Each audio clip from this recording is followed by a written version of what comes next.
बलोचिस्तान के शहर सोहबतपुर से हमारे गिदरोशिया पॉइंट के नुमाइंदा फरीद उमर की रिपोर्ट के मुताबिक अलाइड बोर्ड सोहबतपुर की जानिब से क्रिकेट के टूर्नामेंट खेला गया, जिसमें अलाइड डायमंड और हक बाहू 11 के माबैन फाइनल मैच खेला गया।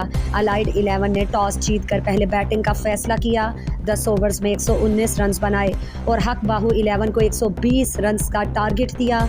हक बाहू 11 की जारहाना बैटिंग से 5 ओवर्स में बगैर किसी नुकसान के टारगेट पूरा कर लिया और फाइनल मैच अपने नाम कर लिया।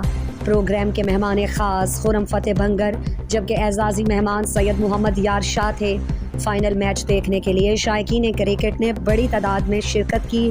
विनर और रनर टीम को नकद इनामात और ट्रॉफियाँ दी गईं।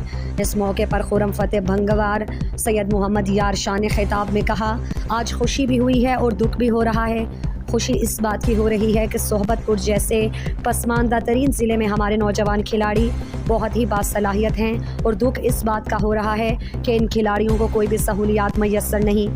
अपनी मदद आपके तहत इस किस्म के प्रोग्राम कर रहे हैं, और तो और उन नौजवानों के लिए क्रिकेट का कोई ग्राउंड तक नहीं। इस मौके पर अलाइड बोर्ड सोहबतपुर के चेयरमैन चंगेज़ खान गोला और अब्दुल कदीर खोसा ने भी दोनों टीमों को नकद इनाम और रकम पेश की।